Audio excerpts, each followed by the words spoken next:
Hey everybody, Nick Espinosa, your chief security fanatic here, and today is the day before the 2022 midterm elections here in the United States. And I'm actually here in the Capitol in Washington, D.C. here of the country for basically a speaking gig and also some cybersecurity consulting, and I'll let you figure out why on that one. But I want to talk about my predictions for essentially what's going to happen tomorrow in the 2022 election. But first, let's talk about some ground rules.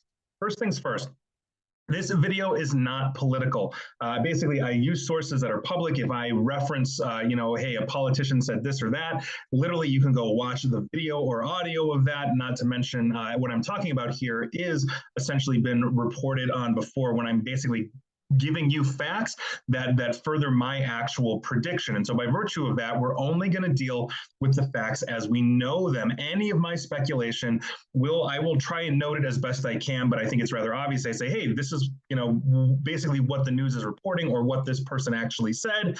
And so I think this, so I think it's going to be pretty obvious when I am speculating and when I am not. I'm always happy to share my sources and all of that. And like I said, any of this is pretty much available online, obviously, except for my predictions. Now, on top of that, I think it's important to understand that perception is not always reality. Humans have this tendency to surround themselves with like-minded people. So when something happens that they all disagree with, they still think it actually happened. Now, in this election cycle, we've seen a rash of public officials or those that are running for some type of office that have said that they cannot conceive of their side or their election losing because they don't know anybody on the other side. That is exactly my point here. Understand that acceptance of results, basically especially of results that you don't like, is of paramount importance to any functioning democracy. I've had plenty of people basically that I have voted for over the years that have lost or have won, and that's okay. If my candidate loses, I get another shot in 2 to 4 years to elect who I think would best run my district or the government or whatever it is. And so with that, let's get going. But first, we're going to discuss the backdrop of the 2020 election. And I think this is basically what we are walking into on Tuesday, November 8th. This is the framework essentially for that. So one of those things that I do on a regular basis is track extremism. It's part of my day job. I look at extremism of all types online. There has been an explosion of extremism in the last few years that has basically become more public and more prominent in societal consciousness. By virtue of that, the net result has been the muddying of waters of basically both logic and the legal framework that governs the United States. So by virtue of that, we have a rash of candidates that have publicly stated that the only way they could lose an election is if it is rigged. Thus, the meta message is basically, well, the system is rigged except if I win. The system was fine all along if I do win. So that's essentially what we are talking about here. And anybody else have a problem with that? That's not how this works in a free and fair and open election. I understand that there is a chunk of people out there that believe that we didn't have any free and fair and open election in 2020, but the framework that we have, the checks that we have against the election system, we have to make sure that we are basically having candidates out there that simply say, well, yeah, I will accept the results, whatever they are. This does not exclude legal challenges. If you're like within 1% of a vote margin from your competitor, absolutely have a recount and all of that. But to basically dig your heels in and say, under no circumstances can I lose, is a problem in a free and open society as well. Now, on top of this, the United States has seen almost 1,000 serious death threats against election officials since the 2020 election. Roughly 1/3 of those have also quit and retired, but they've also been replaced by partisans, those that are much further to one side of the political spectrum, aka moving towards extremism, if not extreme.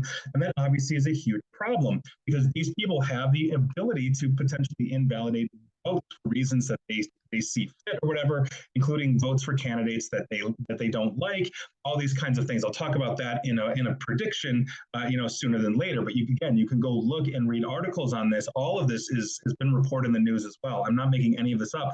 Please go ahead and fact check me on this, with legitimate sources. I don't really want to hear about, Russia's whatever page news source or whatever. Please get legitimate sources. And then we all have to be out of the same playbook. Now, on top of that, We have seen an army of partisans that have been trained to be poll watchers, quote unquote poll watchers.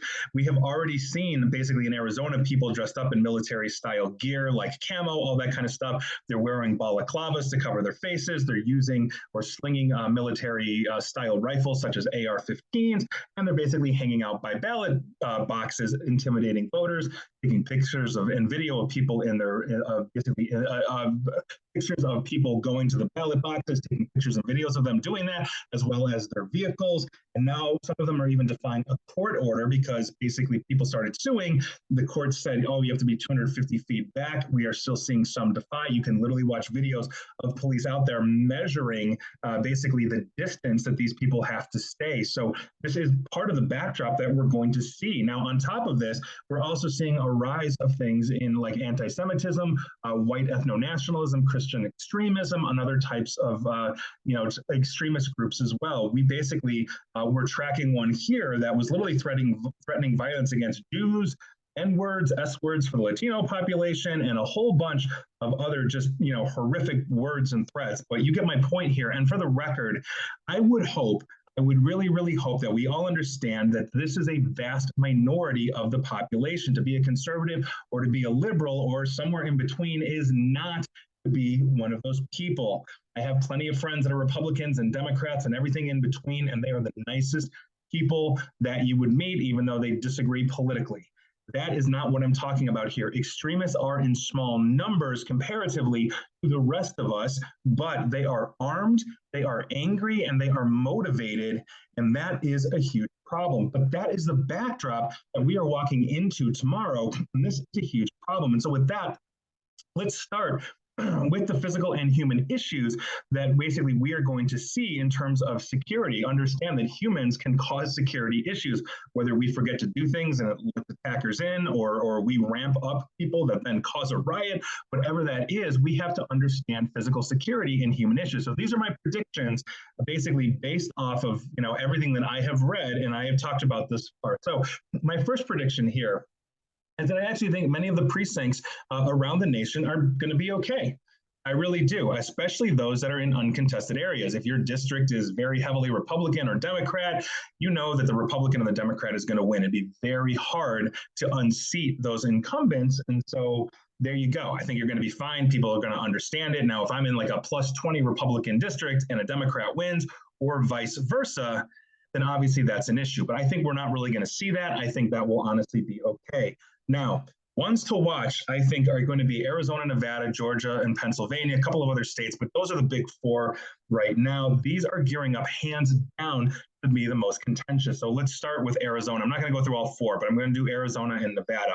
So Arizona right now has a candidate for governor. Her name is Carrie Lake, and she's already stated that the only results that she will accept on election day is a win for her. You can literally go see her in an interview when asked, will you accept the results of the election?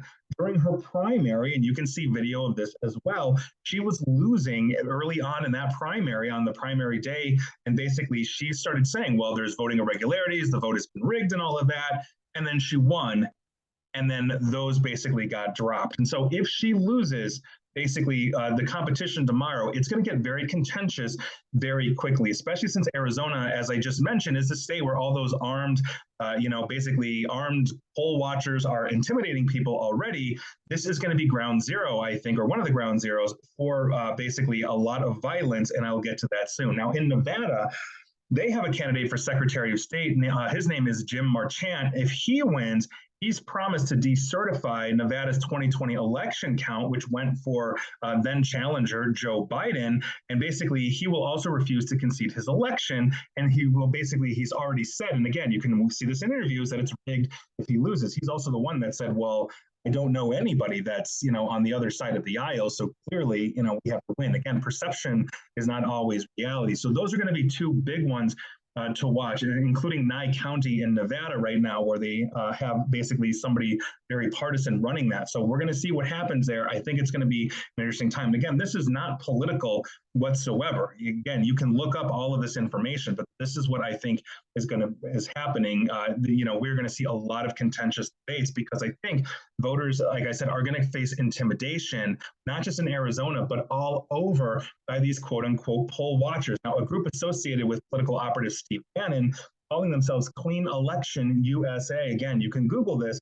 Have thousands of volunteers being trained to quote unquote watch precincts and polls, and if they think something is irregular, to call 911 on absolutely anything.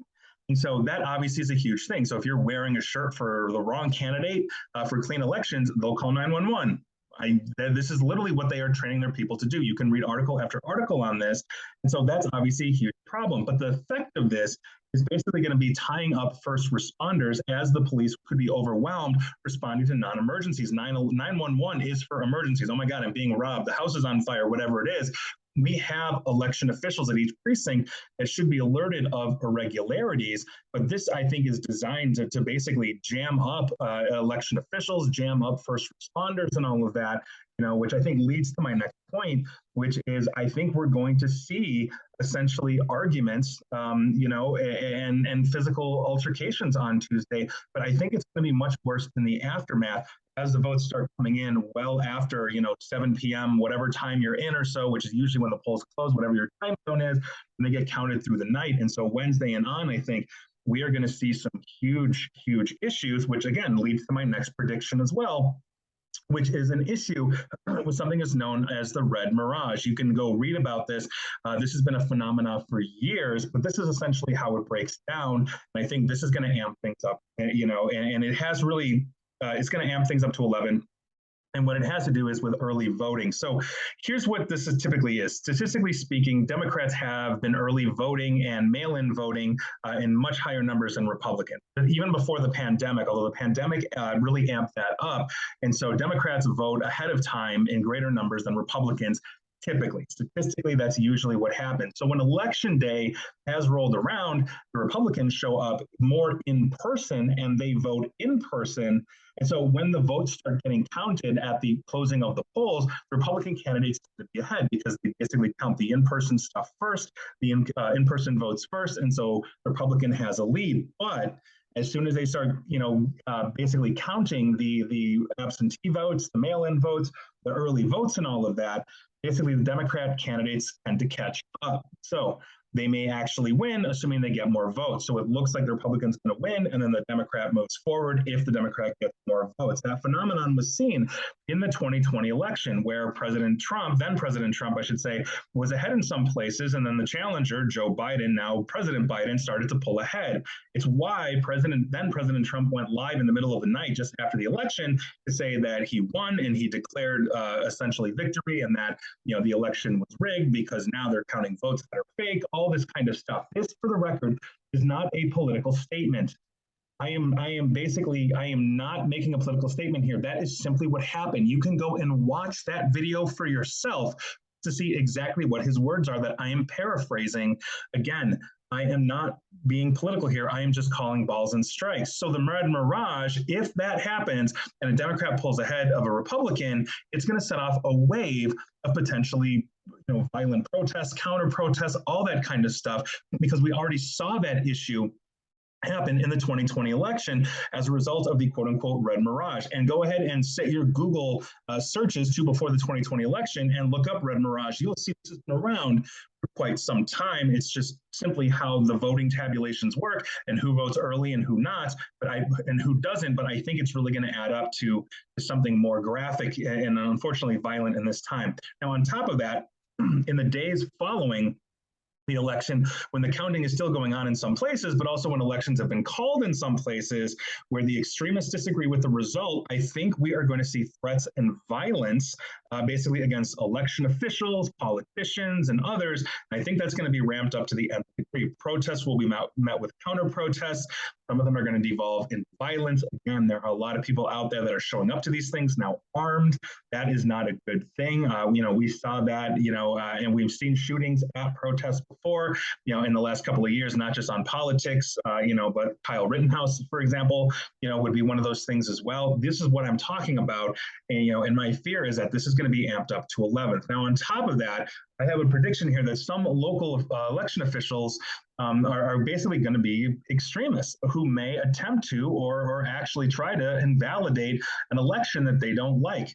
They can declare another candidate the winner, or they'll try to invalidate votes or whatever it is. And that, I think we're also going to see protests, violence, but also now directed at judges, and other legal part of the judicial branch that are basically enforcing the law. So a judge may say, like, oh my God, you can't just throw out 10,000 votes you don't like for no reason. These votes are proper, et cetera, et cetera. And now we're going to see protests because there will be misinformation or disinformation online that says, oh my God, well, this is, the judge is just giving it to one side or the other.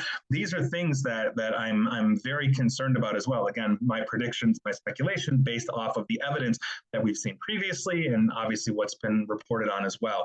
Now, on top of that, I predict at least a few election officials are going to have, unfortunately, assassination attempts against them. Some may be successful. These attempts are going to be spun as conspiracy theories or not political violence, similar to how we just saw Speaker of the House Nancy Pelosi's husband, Paul Pelosi's recent hammer attack basically be spun into a whole bunch of conspiracy theories. The FBI even released the Mirandized interview with the suspect, David DeCap, and it didn't debunk, or rather it did debunk, but these conspiracy theories live on, that it was Pelosi's gay lover, or, look at the position of the glass, of how the glass was shattered when it was hit with a hammer, it looked like it was inside out, not really understanding the objects of force is one thing impacts another, but here we are. This is obviously going to be another huge thing. Now, on top of this, I think we may also see theft of voting machines, actual physical theft of voting machines, or possibly the servers or ballot boxes, basically under the guise of protecting the election or proving that the election was fake. I think physical security is beyond important in any election, not to mention to make sure they're not tampered with electronically as well. I'm also for getting off of computerized voting machines for the record, and I think anybody in cybersecurity is pretty much with me. And so with that, as we're going on, I think that what we now have to switch to is the cybersecurity prediction, because that's the physical side, the human side of things. But I think this is what we're going to see on the cybersecurity side. But first things first, just as we saw somebody make an illegal copy of a voting machine in 2020 and then put it online, I think we're going to see more of this as people attempt to make claims that these machines are rigged. I literally saw a image or a copy of a Dominion voting machine go live at Mike Lindell, aka the My Pillow Guys Cyber Symposium, and that basically, quote unquote, dissection was starting. I think they got 5-10 minutes in before they pulled the plug for legal reasons. But essentially, that was run by Ron Watkins. If you don't know who Ron Watkins is, many believe that he, who is the founder and not founder, but owner of 8kun currently, is actually Q of QAnon fame. So that was kind of nuts. And I sat through that. I wrote a whole article about that. I did not see any evidence. Zero evidence presented at my symposium, the cyber symposium from My Pillow Guy. You can literally go read the article I wrote for that on Sperkanish.com. Now, on top of this, basically by governance law, no voting machines are allowed online. They are not allowed online, especially on voting day. This will not stop people from saying that all voting machines were connected to the internet. This is going to be rampant in the aftermath. I predict allegations of basically, oh, well, all these voting machines were online, and so China manipulated this, or Italian satellites, or whatever it is. I think we're going to see that kind of stuff as well. We're also going to see cyber attacks launched against election infrastructure, as well as other infrastructure as well, but that's par for the course.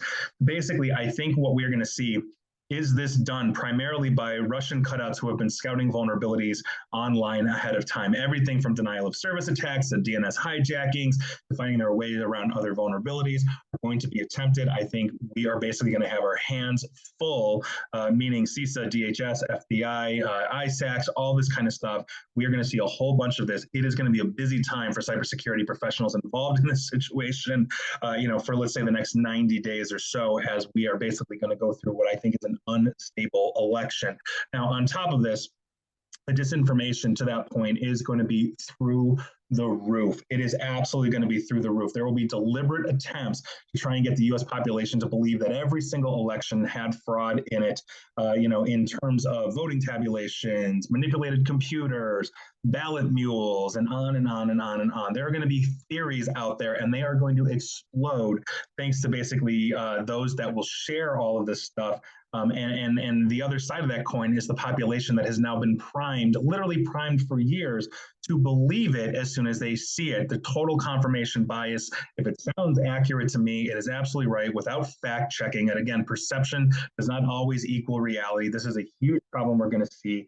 This is going to be one of those big things that's going to continue to drive a wedge. And quite frankly, we have to place a lot of the blame on the social media platforms basically of the time right now, Facebook, Twitter, etc. This is going to be exploding all over Facebook. You're not going to be able to escape it. Facebook has already fired most of their election staff well before the election.